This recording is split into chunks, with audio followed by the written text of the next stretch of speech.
Hello, true Texans. This is the last episode of our candidate interview series. We're super excited about that. It's been a lot of work, but a lot of fun too. Today, we have the three candidates that are running for U.S. Senate from Texas, and hopefully we'll get to kick John Cornyn to the curb. But we also have another candidate speaking to us, one of our favorites, Dawn Buckingham for Texas Land Commissioner. So we will hear from her as well. But first, we're going to go through some announcements. Let's get to it.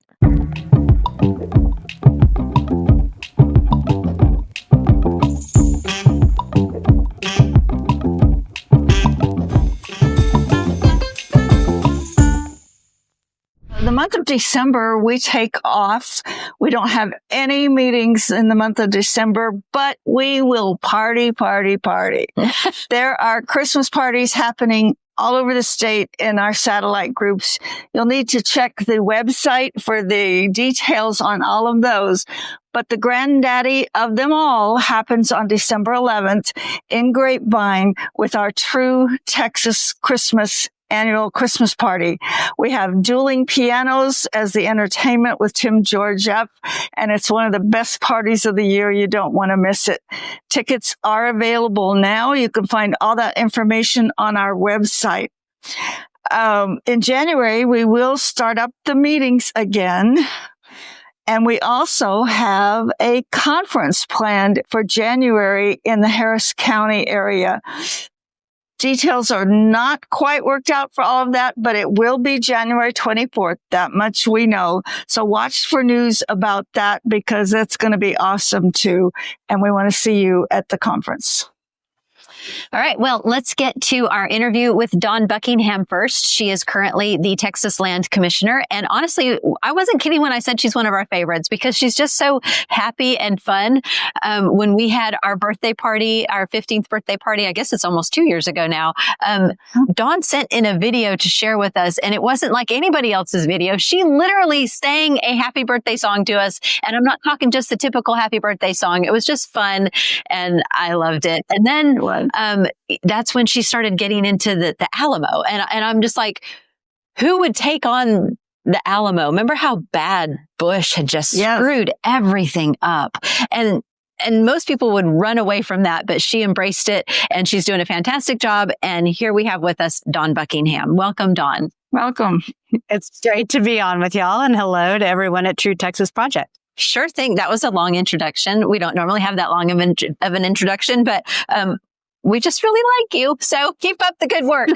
We're hired. I won't sing to you this time. I'll spare you the singing. Okay. Maybe another time. Maybe for our next birthday. So, you are unopposed currently. Do you anticipate anybody jumping in? Well, we'll see. Whatever race God needs us to run to make us a better candidate in the future and a better public servant in the future, we'll do it. But we're running hard already, and we'll just see what the filing deadline brings. Okay. Tell us why. Why do you want to do this job? Some days I wonder. No, I'm just teasing. I love this job. I am truly the joyful warrior. I love every square inch of Texas. I love what we stand for. I think we're exceptional. I think Texas leads our country. Our country leads the world.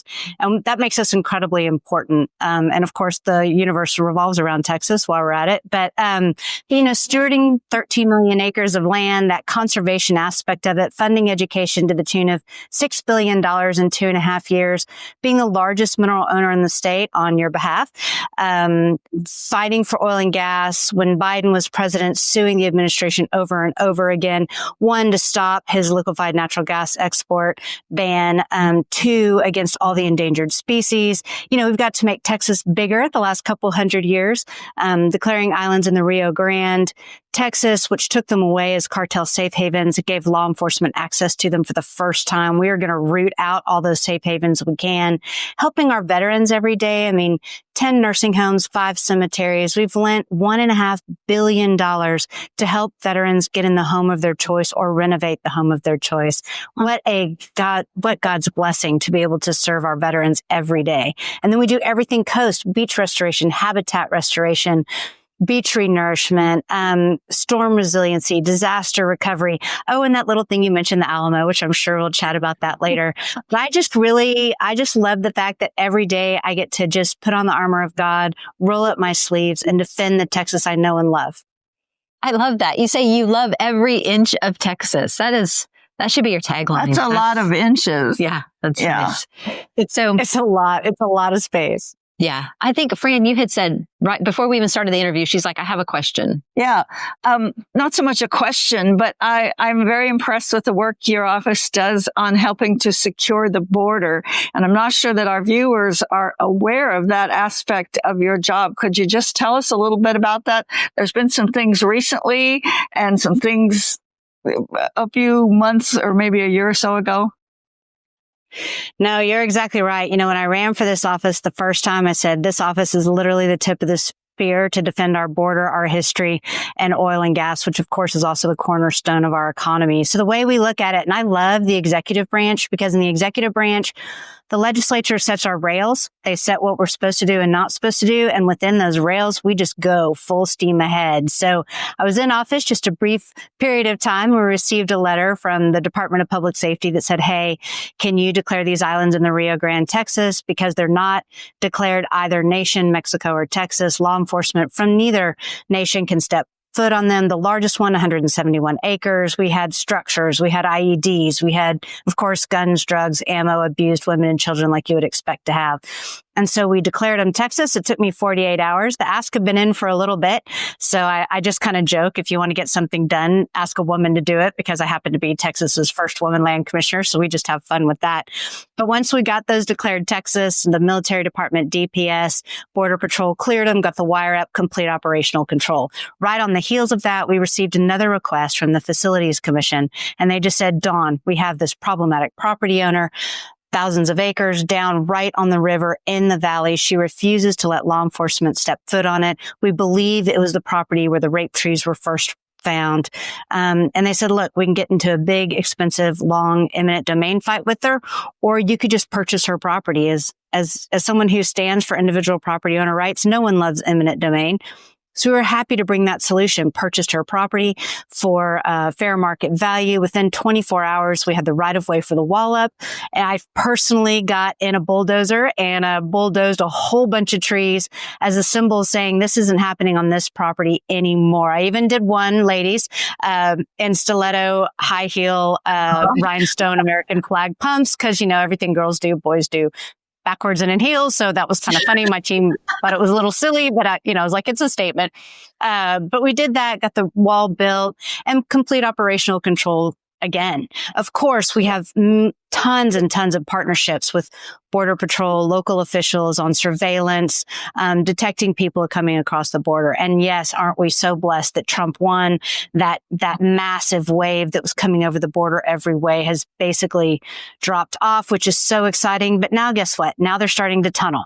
And so this last week, we announced a new initiative. We already do video surveillance of our properties. We have hundreds of thousands of acres down on the border, miles and miles of border, but we're upping our video surveillance. We are partnering with the feds. We're utilizing new technology to find these tunnels and fill them in and stop that as a means of transit. So, we just look around every day and say, what is it going to take to defend the Texas we know and love? What is it going to take to make our communities prosperous and safe for our children? Because that's our goal. And we will fight unapologetically and run into that conflict to accomplish just that. It really does sound like you have the best job. I mean, I'm just going to give that to you. That sounds really cool. So then what would be your goals in your next term if you're reelected, which it looks like you probably will be? What are your goals?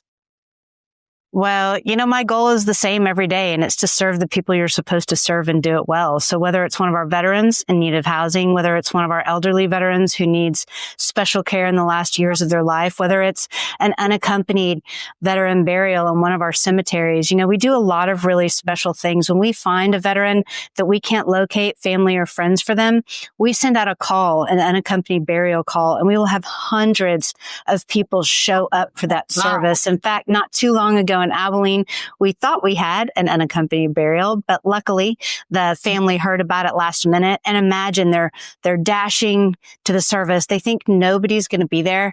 And I might cry about this, but when they show up, there were over 200 people there to celebrate their loved one. And just that Valentine's for veterans, we do birthday card drives when our residents turn 100.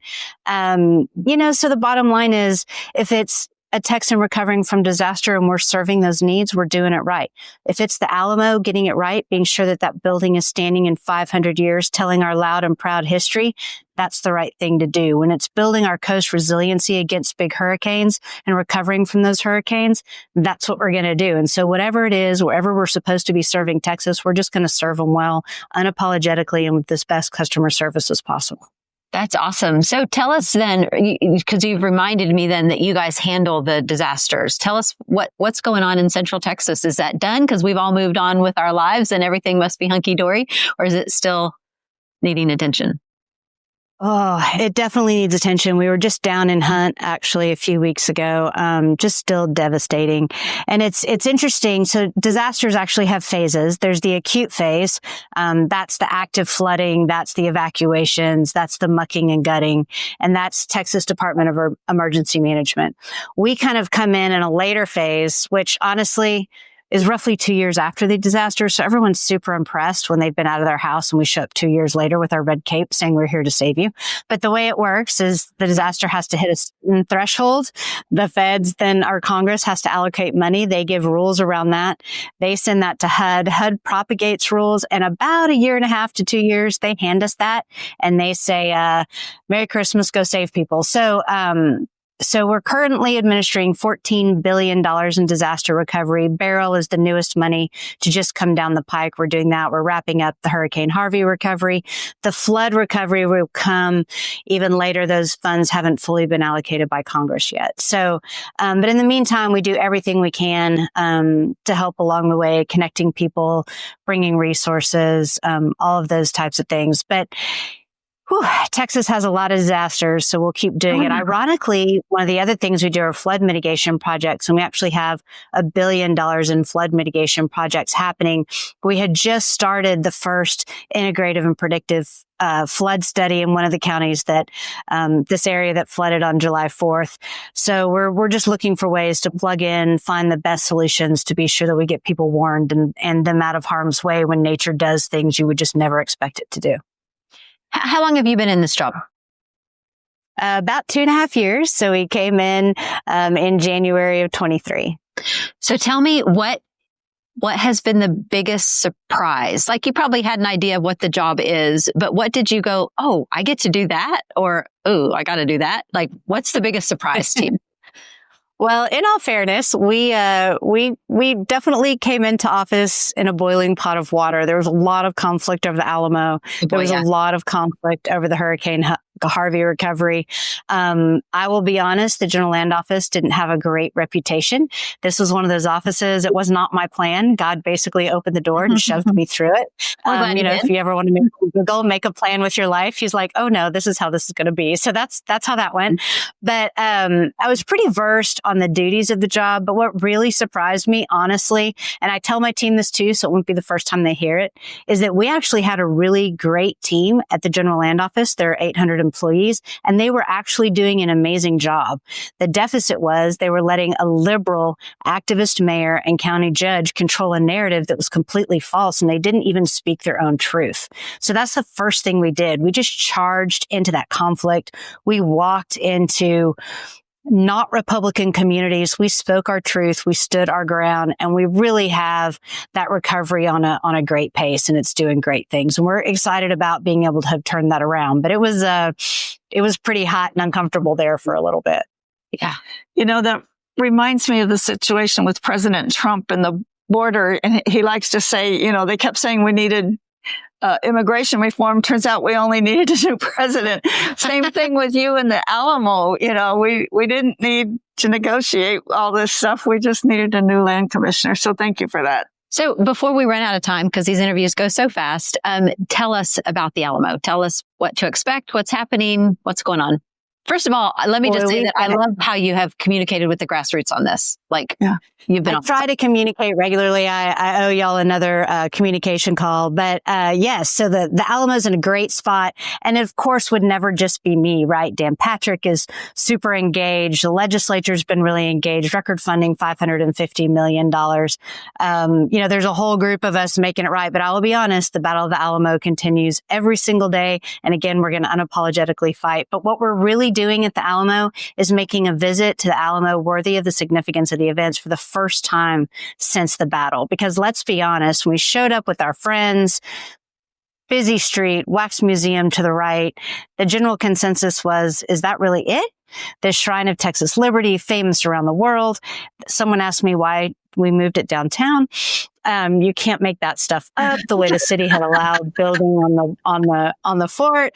But so just to kind of run you through it, I know we're super quick at the tail end, but we've got our collection center opened 2 years ago with the Phil Collins collection. It's amazing. Thousands of artifacts.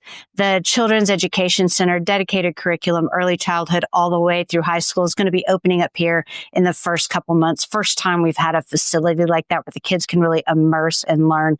The Wax Museum is now a 160,000 square foot museum. Absolutely, unapologetically battle centric. That's why people are showing up. But it also helps to understand the battle in the context of time.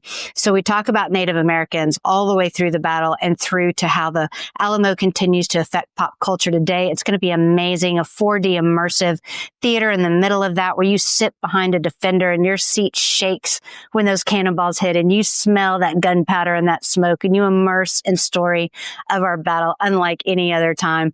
And then, of course, that busy street is closed, so it's pedestrian traffic only. We've expanded the grounds to Plaza de Valero. We're really trying to get at that somber remembrance of the battle and so people can really reflect on it.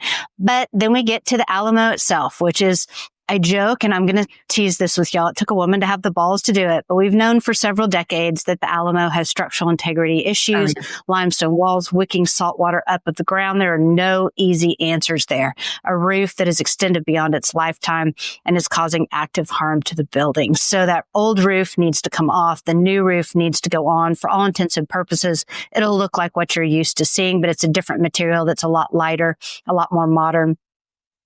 And then we have to fix the structural integrity issues in the wall. Now, to do that, we have to put a temporary protective structure over the Alamo. It's going to look a little bit like a barn. I'm going to be honest. It's going to be the prettiest barn that we can make.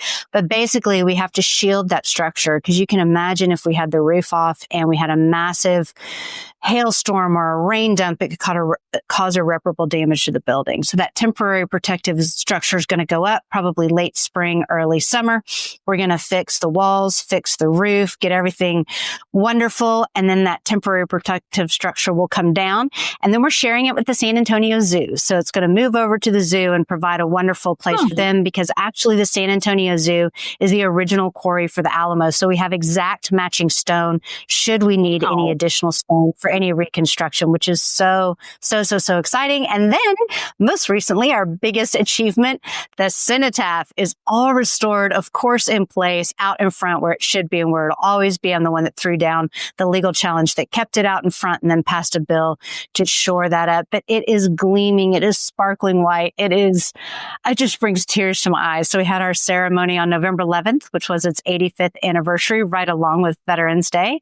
And so come see the cenotaphs, come see what's going on now, but then come back in a couple years because it's just going to get better and better and better. And we're going to fight, like I said, to be sure that we're teaching our kids our loud and proud history for the end of time. That's fantastic. You're right. It's so overdue. Going to the Alamo was a complete bore. And I just know it's not good. I cannot wait now to go. What's your ETA on final when it's done? Well, 300-year-old buildings, those renovations go according to plan. But anticipated September of 27. I think the museum will be really close to that, but the bottom line is we're going to take the time to do it right. Yes. Because you can get it done right or you can get it done fast. And so we're going to get it done right. But it is just so exciting. Yeah, it really is. I think Fran, I'm sure, agrees with me. We think you're doing a fantastic job. We're Absolutely. really glad that you are our land commissioner. You have the full endorsement of True Texas Project. So hopefully that will stave off any challengers that might think they want to come your way. But we just want you to keep up the good work. Well, Yes. with your support, we'll have a resounding win. There's no doubt. And I really appreciate what y'all do and appreciate how you message out to everybody. You're incredibly important to Texas. So thank you very much. Thank you. Before we close, why don't you just tell everybody how they can find you and learn about what's going on? Sure. Well, I'm Dr. Dawn Buckingham, your Texas Land Commissioner. My campaign email is dawnbuckingham.com. It's got all of our social media handles on it, but they all search up at either Dawn Buckingham or Dr. Buckingham TX. And we're just blowing, going, fighting every day, actually getting things done because we don't talk it, we walk it, and we do it. So God bless Texas. All right. Thank you, Dawn. Good luck. Thank you so much. Thank you. Okay, thank you, Dawn. Let us move now to our interviews for U.S. Senate candidates. There are 3 of them that we have on board for you, and let's hope one of them can replace John Cornyn. Absolutely. Hi, welcome back to TTP at Home. Today we are interviewing candidates for U.S. Senate from the state of Texas. Today we have Alexander Duncan from Weatherford, and he is running for Senate along with Ken Paxton and John Cornyn and Wesley Hunt. So let's learn about Alex Duncan. Thank you for being here. You go by Alex or Alexander? Alex is fine, but yeah, Alex. Thank you for having me. Okay, great. You've bitten off a lot, right? Okay, so John Cornyn, taking on John Cornyn, that's a big deal. Right. Taking on Ken Paxton is a big deal. And now Wesley Hunt has jumped in. So it's a lot. Like, what sets you apart from those candidates? Right. So what sets me apart ultimately, I think, is I'm not a politician. I've never been in office. I've never ran for office. I'm just a patriot who has seen the state decline. And I fled from California, and I'm seeing the same type of stuff come over here.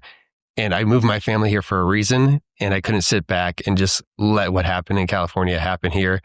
So I think people want to see a change, and I think real change comes from people that are not politicians, people that actually want to serve for the right reasons. So I was a police officer for 13 years, and now I just want to take my service to a higher level. You were a police officer in California? Yes, ma'am. Where in California? Beverly Hills. And Wow. how long have you been out of California? Coming up on 2 years. Okay, so here's the deal. I was born in California and we moved when I was like 7 or 8, but Okay. people still give me a hard time. How dare she lead a Texas organization because she's from California? Right. Forget the fact that when I was in California, Reagan was there, right? Okay. You can't live it down. How long have you been here from California?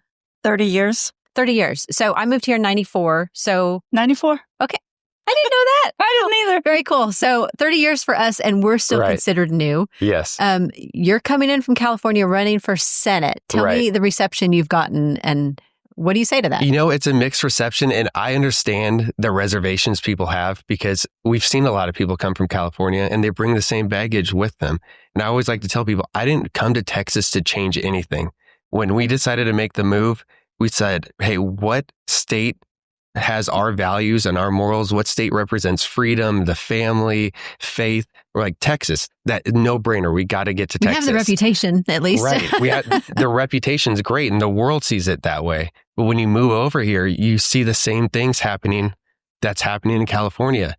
So I'm like, well, I can't stand to sit back and watch this state fall. And the reason why they're targeting Texas above all is because they know it's the true last conservative stronghold. And if they could take Texas, we're done. We're done. America's done. Mhm. And so I get the reservations, but at the same time, look at people that have fled communist countries. They're sometimes the most patriotic American citizens when they become a citizen because they don't ever want to see what happened in the country they came from happen here in America.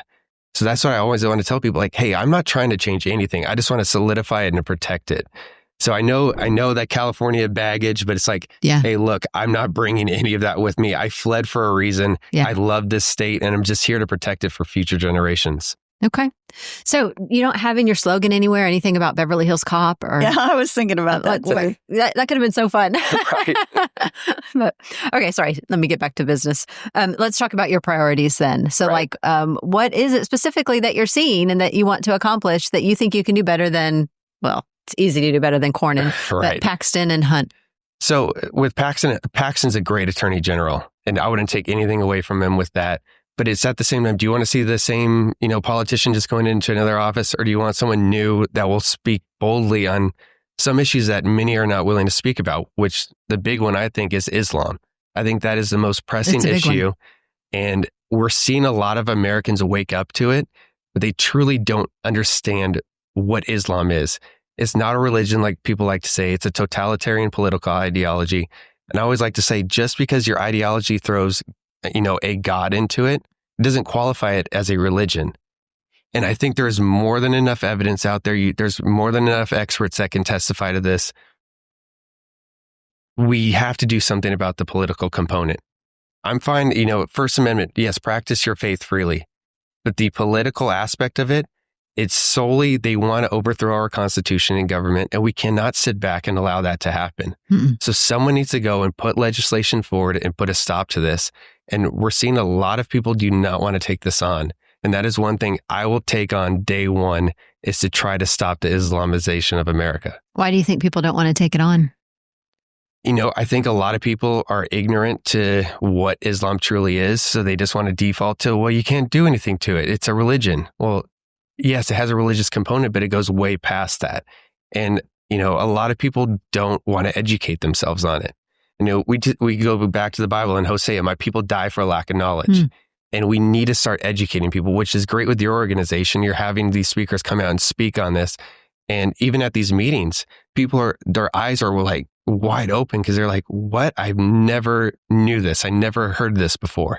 So I think that's what the key thing is just a lack of education on this. See, I would have thought it would have been fear. And maybe that's just too. Because the people I run with, they are already educated, but there are a lot of people that are afraid of what might happen if I speak out. Yeah. And, it's just, we're in a time where you have to be courageous. And that's a choice. Being courageous is a choice. So you have to make that decision. And I mean, I receive death threats all the time from Islamists. And I bet you do. But it's part of it's part of it. You're going to have to deal with it. You can't live in fear. Someone has to do something or they're going to take us over. Right. Do you think you'll find support amongst other senators for that idea? That will be a tough one. As we see with everything right now, we control the House, the Senate, the presidency, and we can't get anything done. And I think it goes back to, it's just these people are cowards. Yeah. So we need new, fresh people in there that will stand up and do the right thing.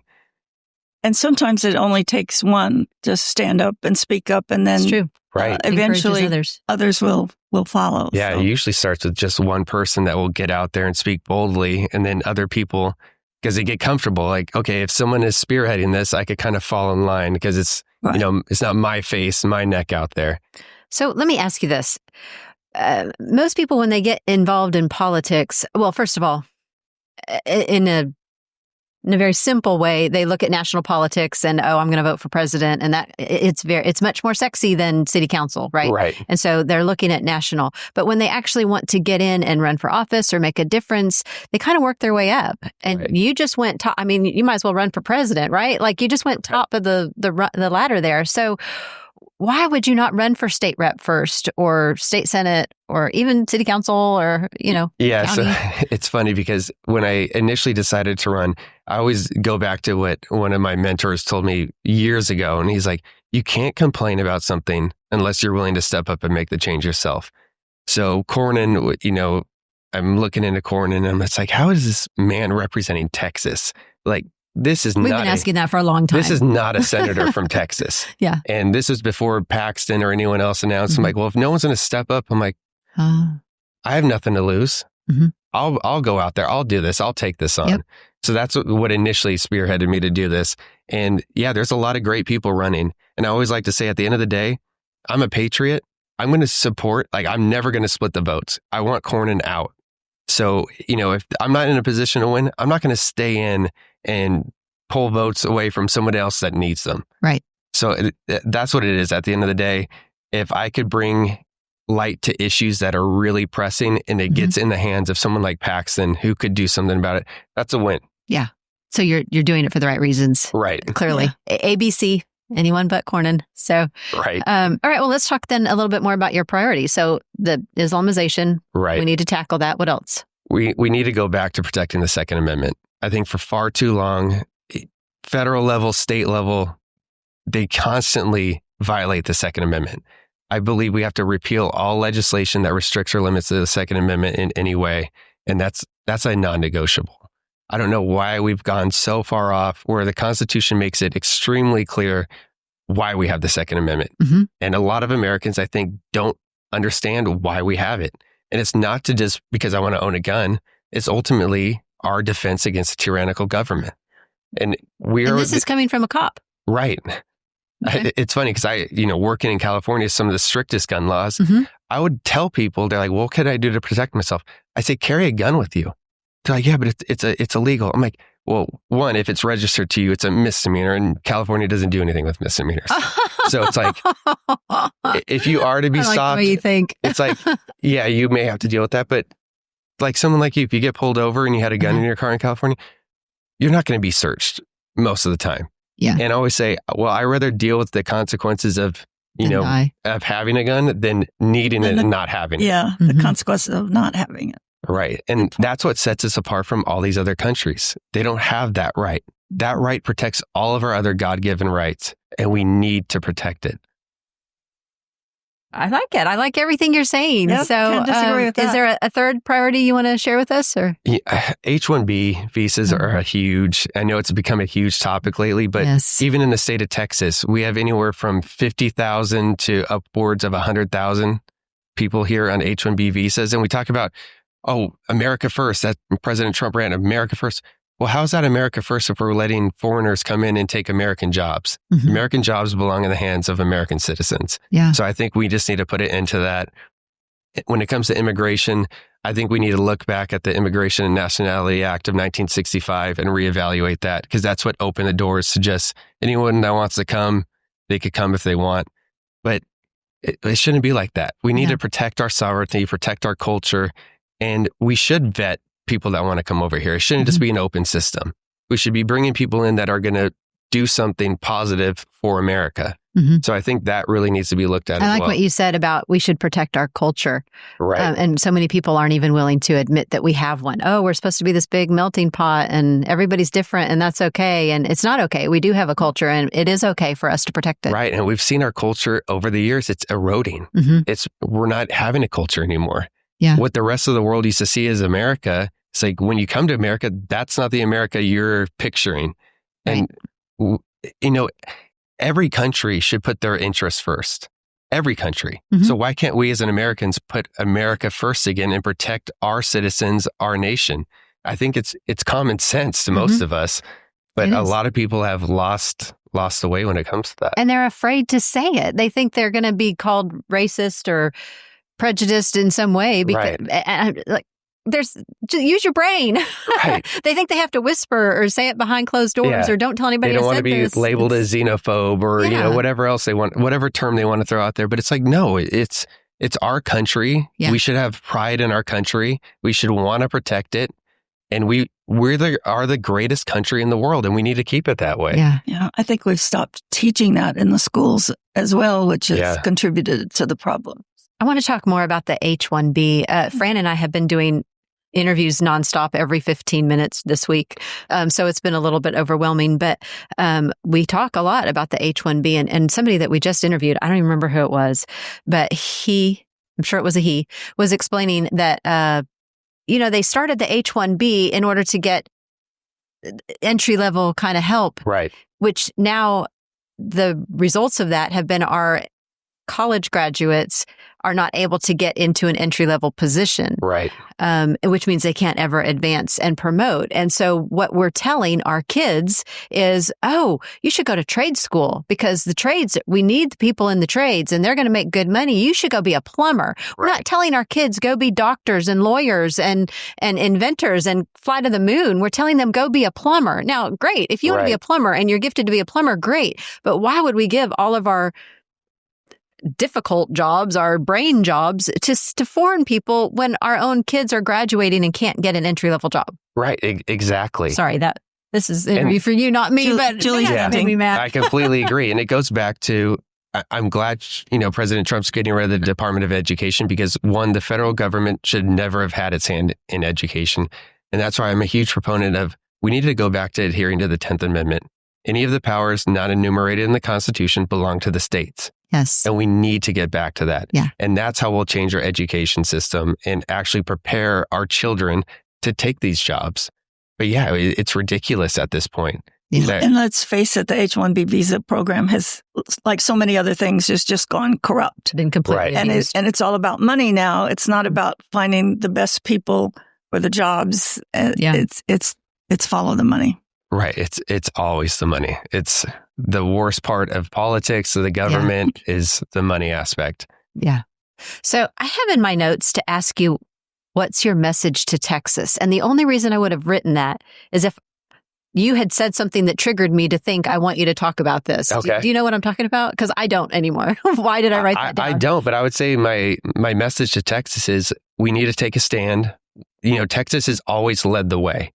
I think you look back throughout history, Texas has always been the state that has led the way, pushed back against the federal government when it needed to.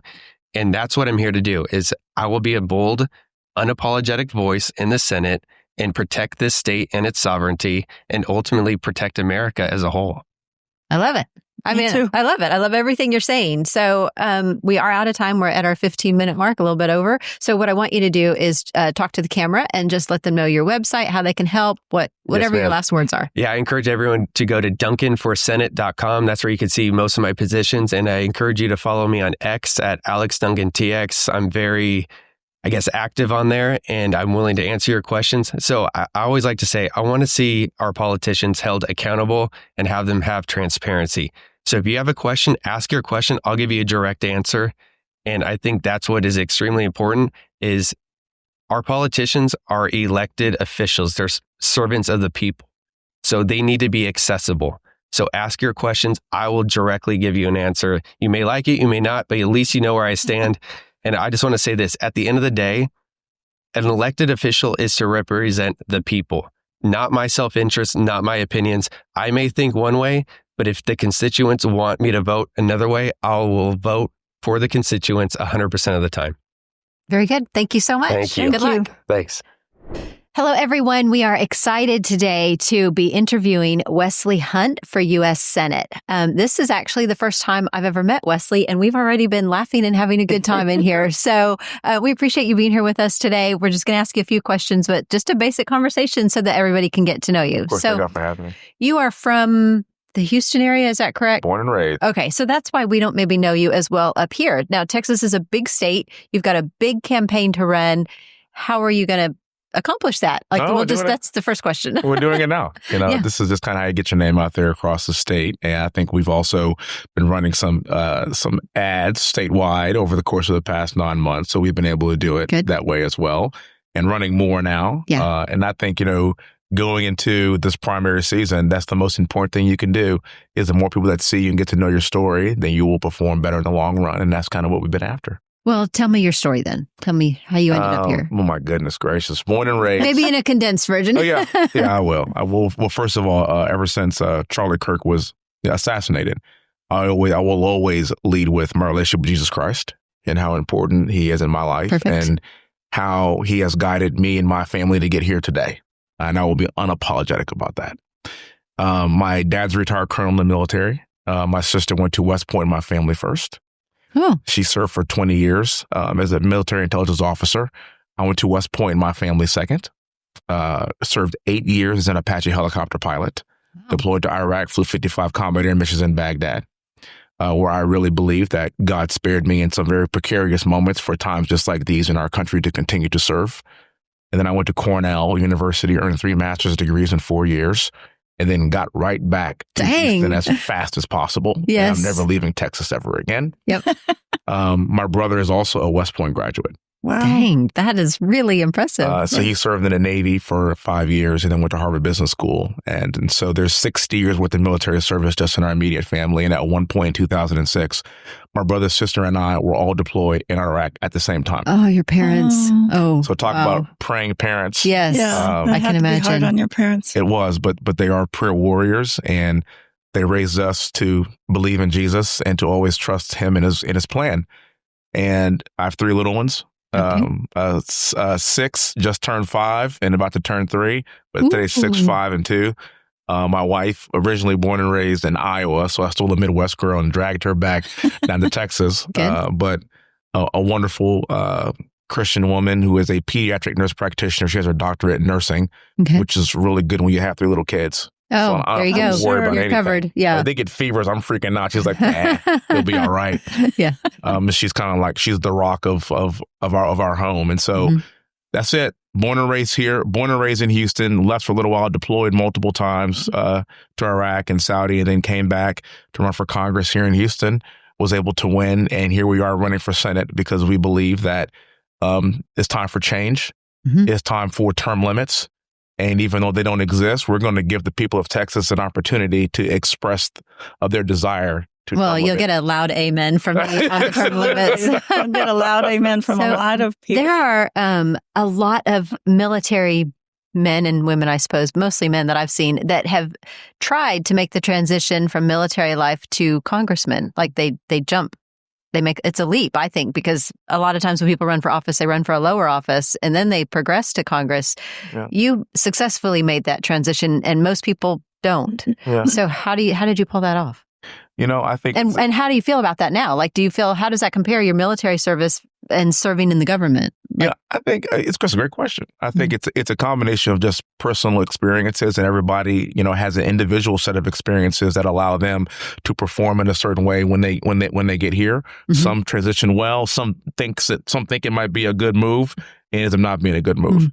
But I will tell you, just given my life and the span of going to a small private school in Houston and then going to West Point and then going into the military and then leading soldiers in combat and then going from there to an Ivy League school to working for a home builder in Houston and then from there to Congress, all those experiences really taught me how to always look after the everyday American, always be able to relate more to the everyday American than the elite, and never forget where you came from and never forget who you are.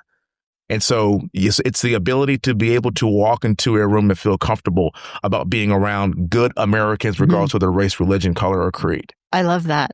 That's a really great answer. Yeah. So we like to dispel rumors that people hear. Every campaign, there's like crazy rumors, and especially when you're running for Senate, there's a whole state worth of crazy rumors, right? It's wild. And this one, I don't even have to ask you. I know it's insane because I know what it takes to run for office. But people say that you're only running to be a spoiler, to help Cornyn. And I'm like, he's giving up his congressional seat to take a beating on the campaign trail, all to help from John Cornyn. Yeah.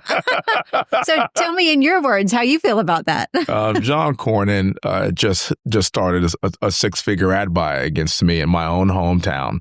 If you think that John Cornyn asked me to get in this race, you could be more mistaken. I got in this race because you have a 24-year incumbent who in the last 2.5 months has spent $45 million and is still polling in the mid-20s today, which means that they are literally taking money and they are lighting it on fire, and 75% of the electorate doesn't want him. Whoa. They want me or they want Ken Paxton. And I got into this race to give the people of Texas a true conservative option because they do not want John Cornyn.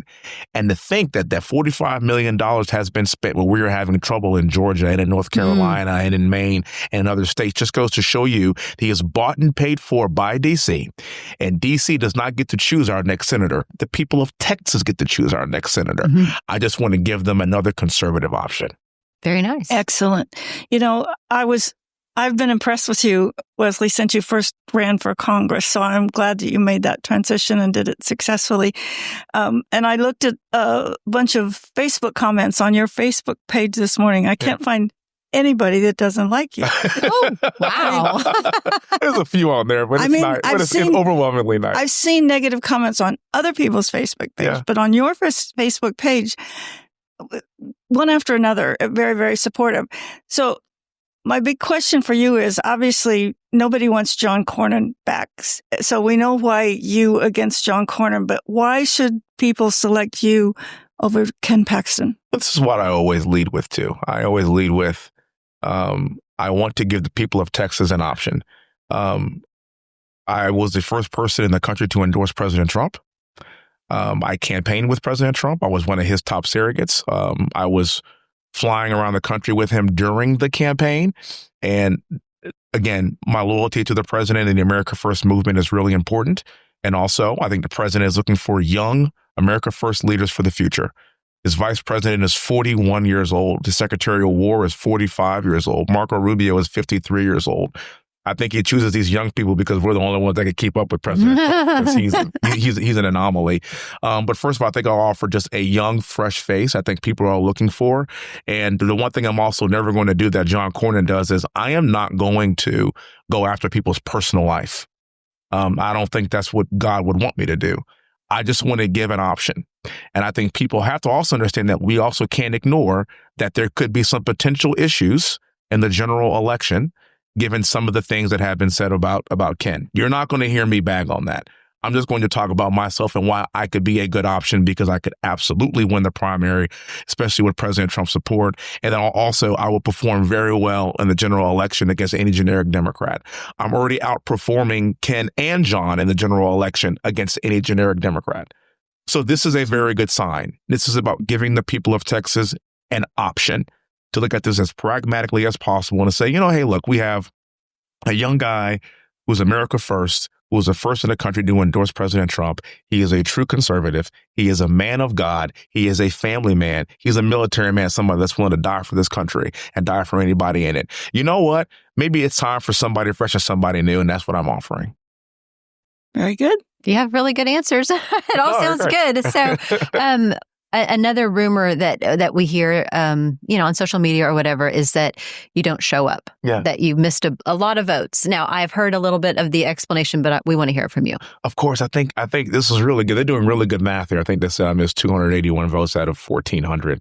Oh, I made 1,400 and then I missed 281. I was like, that's a lot of votes that I've taken. Mm-hmm. It's not about the votes that you miss; it's about the votes that you actually take.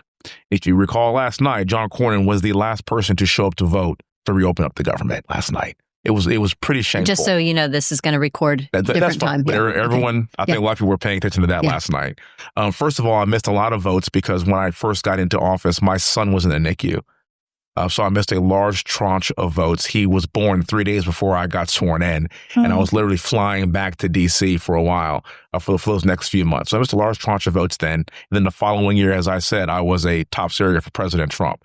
So when he says, hey, Wesley, I need you to go be in Allentown, Pennsylvania to campaign for me, guess what? You go to Allentown. I'm going to go to Allentown, Pennsylvania to campaign for him. And also, I have never missed a vote that's consequential and a vote that matters. And what I hear from people all the time is, Wesley, I really don't care about how many votes you missed. I just want you to be there for the ones that matter. I want to make sure that you don't co-author gun control legislation with the Democrats. Mm-hmm. I want to make sure that you support President Trump. I want to make sure that you believe in border security and the border wall. You're not going to grant amnesty. That's what they really want. That's what people want to hear. So I feel pretty good to think that if their only attack is they're going to attack me on missed votes, and that's the best you can do, oh, by God, I live a pretty good life. Okay. Let's talk a little bit more then about what your priorities are if you get elected to senator. And let's start with immigration. Yeah. I want to hear, without me giving you leading questions, I want to know where you stand on immigration. John Cornyn voted for amnesty over the course of his career 11 times, which I think is a complete slap in the face to an American citizen. And as somebody that believes in sovereign borders, and by the way, we want immigrants in this country. We just want them here legally. And if you've ever been to an immigration ceremony to watch the hard work and the pride that these people have to be called an American, people that did it the right way, that stood in line and then worked and got their visa, did everything right. And then you mean to tell me that you grant amnesty to people that walked across the border, broke the law, and then boom, all of a sudden, guess what? Mm-hmm. Now you get to be a citizen. Absolutely so I think we all agree on that, obviously. Yes. That's pretty basic. But in terms of who would potentially be granted legal immigration, like do you see do there need to be any limits, or it's like, how do you? President Trump has done, we can't put the cart in front of the horse. President Trump has done an excellent job on cleaning up our southern border. It's really kind of funny. Everyone thought we needed new laws, and really we only needed a new president. But the issue is we had 20 million people that entered this country illegally over the course of the past 4 years, maybe more. I don't want to hear about amnesty. I don't want to hear about a path forward. I don't want to hear about any of that right now until we can clean up what's going on and actually codify the laws to ensure that we don't have a disaster like we've had for the past 4 years. Once we are able to do that, then we can open up the discussion as to how we do work visas and then how we could use some of the immigration workforce to kind of figure out a way to have people here that want to be here and want to work toward an opportunity to become a citizen in this country. But that's secondary and tertiary order effects.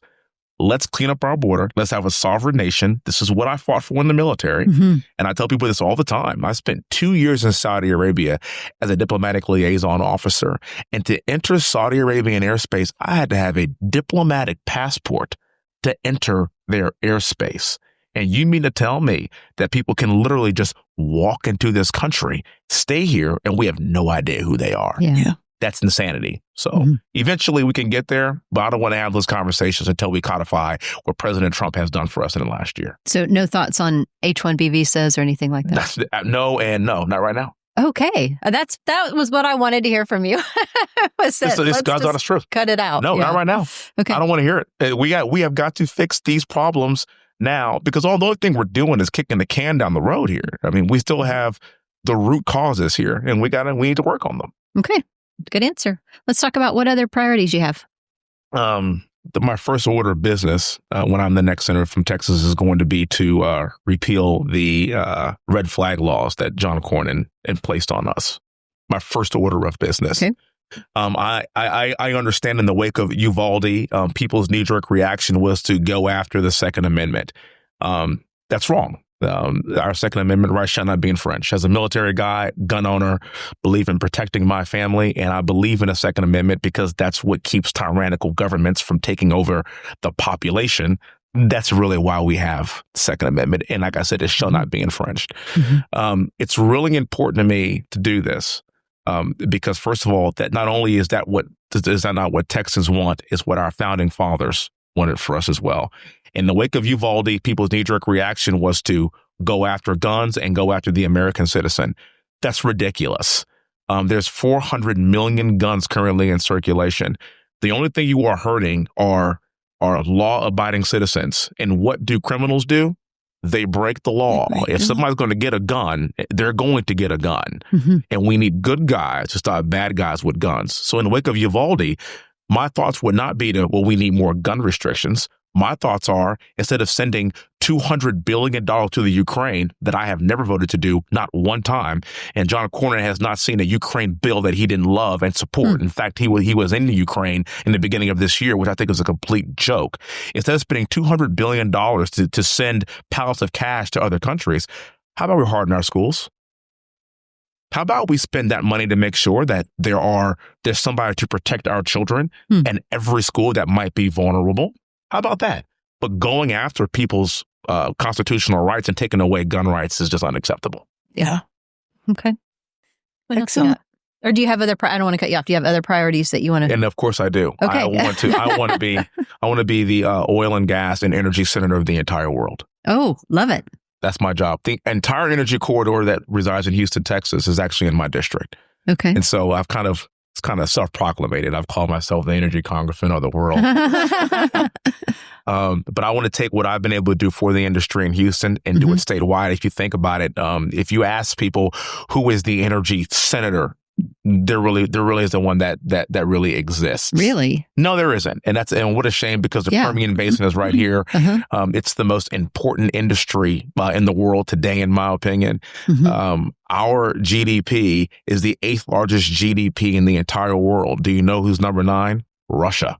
Oh. The state of Texas has a larger GDP than the entire country of Russia. Why? Because of the oil and gas and energy industry. And that's what makes Texas so strong and powerful. And so I want to be the person advocating for the industry that every single other industry in Texas, really the world, is in some way tangentially related to what is the heartbeat of Texas, and that's energy and that's oil and gas.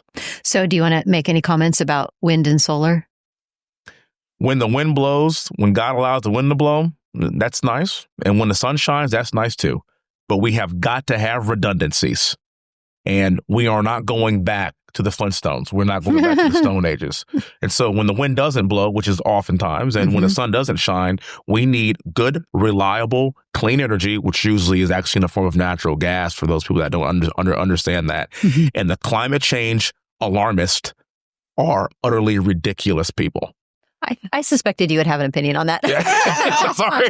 That's not based on science or fact. Any other priorities you want to mention? Those are the big ones. Those are the big ones. Those are good ones. Important ones. Fran, what you got? I don't really have too much. It looks like financially you're doing fairly well. Yeah. I know Cornyn is outspending you by, I don't know how many millions, but a lot. Yeah, that's to be expected, right? Yeah. Do you feel comfortable, about your financial position going into the primary? I do. And I also feel like David killed Goliath with one smooth stone. Good point. That's all it takes. Yeah. That's all it takes. And we have been able to tie this thing with a 24-year incumbent with a mere fraction of the budget. And so people ask me, financially, are you going to be okay? God will provide the finances that we need for us to win. Excellent. All right. I like it. So you don't have to be afraid of Big John. I'm not. He's never going to live down that video. I'm not afraid of Big John. I'm not afraid of too much, ma'am. If you look at the things that I have survived in my life for us to be here, it's really hard to scare me. Big John's not one of them. No, he's really not. All right. Well, we are out of time. So to wrap this up, I would love for you to look into that camera and tell people how they can get a hold of you, how they can help, what your ask is. Sure. WesleyforTexas.com. That's my site. You can go there and find all my handles. You can find all my policy positions and how I feel about this country.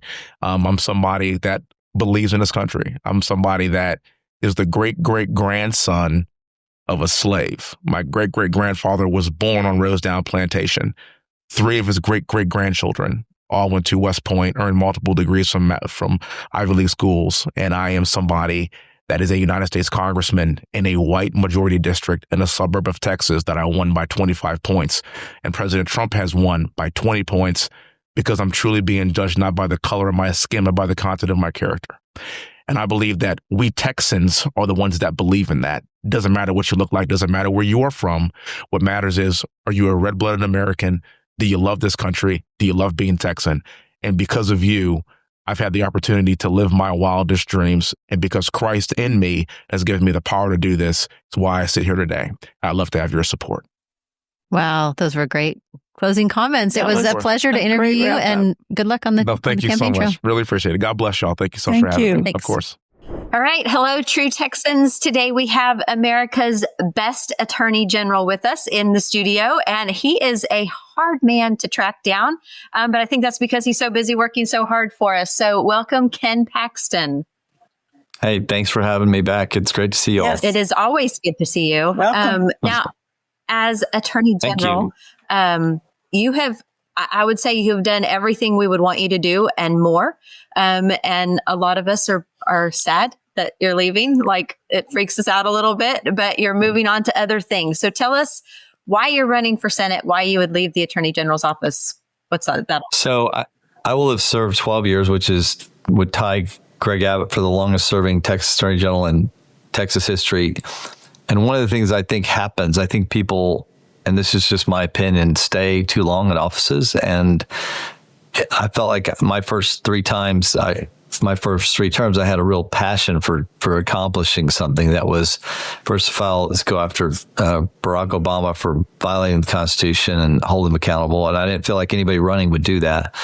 The second time, I was focused on some of the big tech companies, big pharma, taking them on, and we were successful in doing that. And then in the third term, I focused on suing Joe Biden, and we were able to take him on I think we sued him 107 times. So, and won about 80% of the cases. So it just felt like I didn't have like a mission this time, and it was either time to do something else or go back to the private sector. So that's what I decided to do. I ended up deciding to run for U.S. Senate, and I'm certainly happy to explain why. Yeah, absolutely. Let's hear. What are your goals for the Senate? So I looked around, and I felt like the position that was the weakest in the state and accomplishing nothing but I would say bad things, was the U.S. Senate position, not held by Ted Cruz, but the one held by John Cornyn. He's running for his 5th term, which no one's ever done in the history of Texas. Sam Houston didn't do it. LBJ didn't do it. John Tower didn't do it. Phil Gramm didn't do it. They actually accomplished something.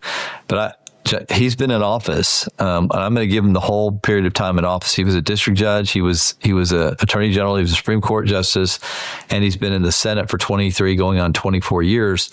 And I've asked people around the state, since he's been in office since I was in college, and I'm 62, what has he accomplished that's good? Can you name anything? And I've asked thousands of people that.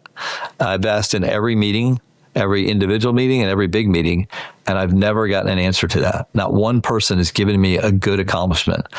And then on the other hand, we have the negative accomplishments. The fact that he was the creator of Robinhood, our school finance system that's a disaster. He did it by judicial fiat for George W. Bush, and that's why he got to be. Then Karl Rove and those guys took care of him after he did the Robinhood judicial decision that hurt our public schools, and still is hurting our public schools. He wrote the 5-4 majority opinion, and for that, they worked to get him as the next attorney general, and then ultimately in the U.S. Senate. So that's how that all worked.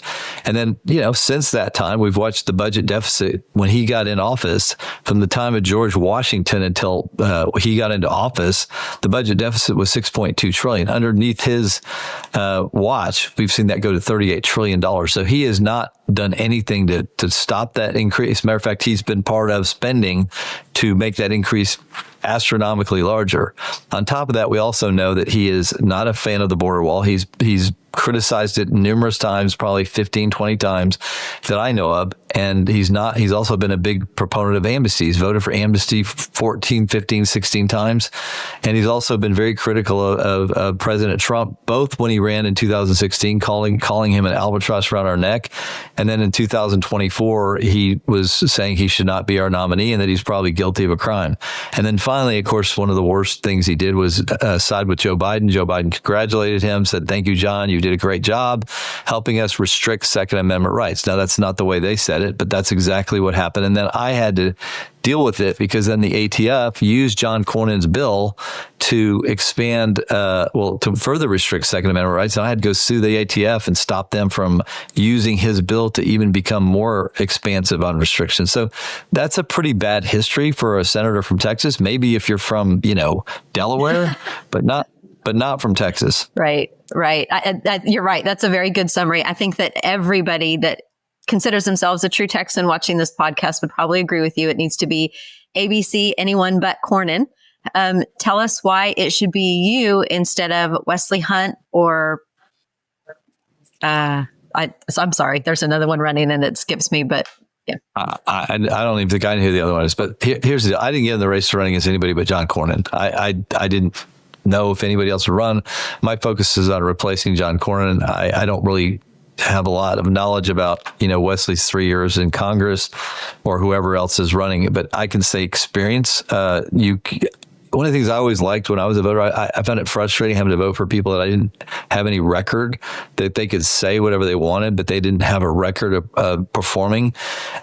I liked voting for people that I knew were going to deliver. And I think, if you look at my 12 years in the House and Senate, and my 12 years as Attorney General will be 12 years, I've stayed very consistent on conservative issues, conservative values. And, no one agrees with everybody all the time. It's just, we have different ideas how things are implemented. But generally, there's not been a more conservative or probably, I think, more active attorney general in the country than me, taking on some of these, issues with the federal government, taking on big companies that are defrauding us and trying to control our elections. And when I was in the legislature, I was ranked number one. Most of the time I was in the legislature, I did have a poor performance one year when I was ranked number 2 most conservative. Every other year I was ranked number 1. So I've been consistent over 23 years so far. It'll be 24. And the other candidates don't have a record to show that. And, I think that's an advantage when you're voting, to know this person has delivered for a long period of time. It's pretty likely he'll deliver again. I think that's an excellent point. You definitely have impressed everyone as Attorney General. And I really like what you said about, you always had a goal when you were running for Attorney General, and you didn't really have that for this next election. So you're going to go for Senate. In my mind, the reason most of us think the Senate, why would you go to the Senate and waste your time? Like DC is hopeless, and stay in Texas and fight for Texas. But if you have a goal, I mean, we're never going to change it if we don't get involved. So, yeah, I mean, it's easy to say that, but you never know if we have a few more senators who are willing to take on the tough issues and represent the people and stop this Washington establishment where they control everything from DC. And even in my race, where $3 million a week is coming from DC to help John Cornyn stay in office. And you're like, why? Because he's loyal to Washington. He's not loyal to Texas. He's not out here campaigning every day and talking to Texans and saying, look what I've delivered. He doesn't. He can't even talk about anything truthful. And all of his advertisements are misleading and false. And so, I just feel like we need a representative from Texas. We don't have that, John Cornyn, and we should. And we don't know if one more senator can tip the scales in the right direction on some of these really important issues that, I mean, we've got some really important. Donald Trump's not going to be there forever. I don't want to waste his next 3 years and having poor leadership from Texas when we could have somebody that actually is more supportive and gets more done. Mm-hmm. And hopefully, the stronger one person is, it tends to give courage to the next person. And so hopefully if we can get somebody strong in there, it'll have a ripple effect, right? That's certainly my goal. And I've tried to do that as Attorney General. I've led, lots of cases nationally, and I've taken risks that others AGs weren't necessarily willing to take. And then, like even when I sued over the election, I was the only one that sued. It's just me. Nobody else joined me. But guess what? Within a couple of days, 17 or 18 other Republican states joined in an amicus brief to support me, which I was very pleased with. But no one wanted to take the first step. I took the first step, and that's sometimes what I've had to do to get other states on board. And that is not the only time that's happened. It's happened over and over where I've taken the first step. Nobody else would take it. They start seeing that I have success, and then they'll all join. That's happened to me a lot. Yeah. I think if I was you running for Senate, that is exactly what I would be driving home, because somebody has to take that first step, and it takes somebody with guts, and you've clearly displayed that you have those guts. So I do have to ask a question that every time we have these interviews, we try to get to the heart of rumor control, like give the candidate a chance to speak on their own behalf to things that are on the internet. The only thing I could hear about you was he's got too much baggage. He's never going to beat the Democrat. What would you say to that? Well, first of all, I mean, they said that about Donald Trump, that he had too much baggage, and it was just not true. He obviously is an overwhelmingly good candidate. Second of all, I mean, I've dealt with this ever since I became AG. I've had to deal with more issues.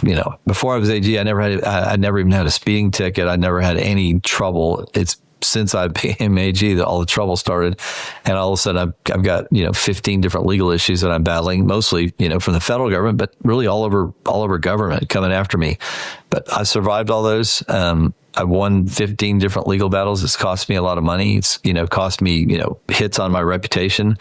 But the thing that people can know about me is, one, I've won other statewide elections. I'm not here by accident. I went and won statewide elections that even my worst one was the one Ted Cruz had a hard time in, and I did 2 points better than him. So this idea that somehow John Cornyn, we have to elect a bad Republican because he can win a general. Well, first of all, why do we want to elect a bad Republican? What good does that do us? He's not any different than most of the Democrats.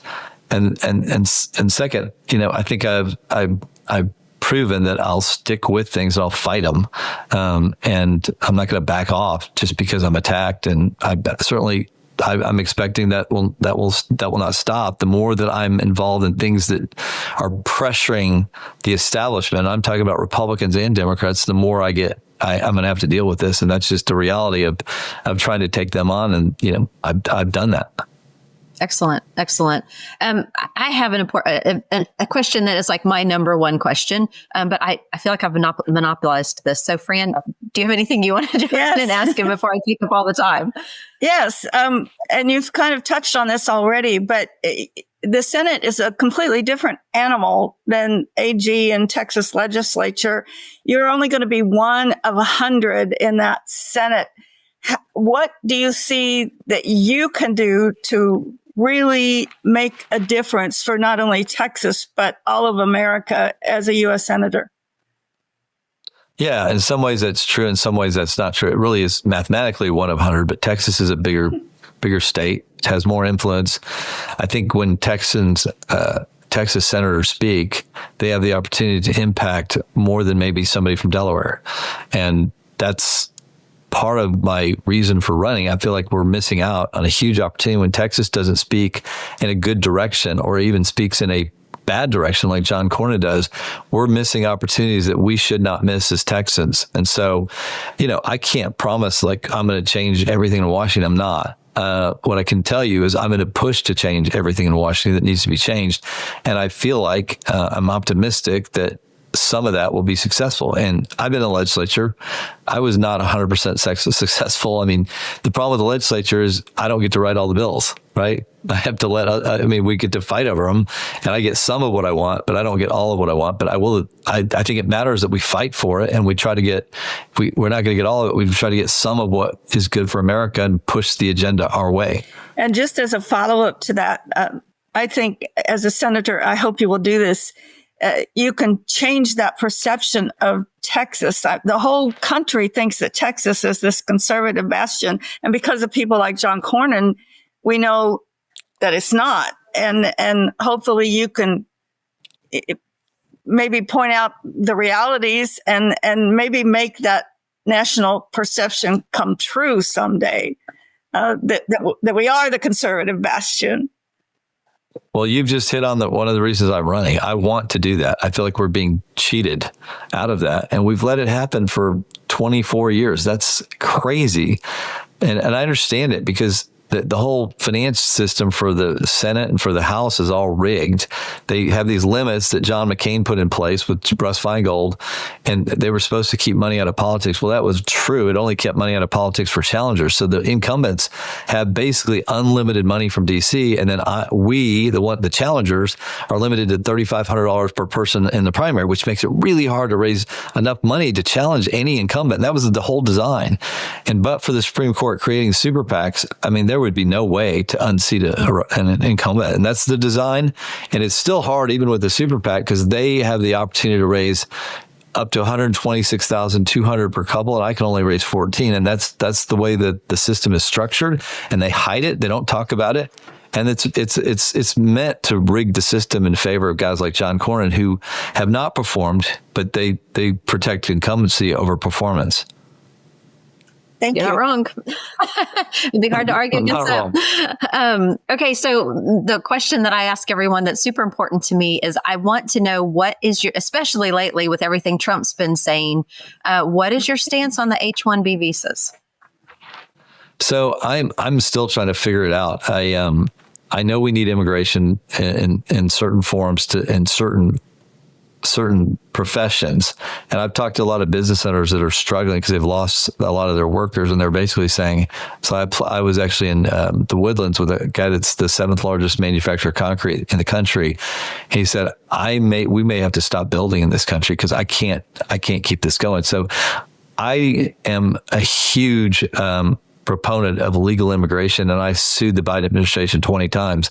I don't know exactly how we balance this out. I just feel like Congress is the one that has to address this, not the president, because this is a we the people kind of decision.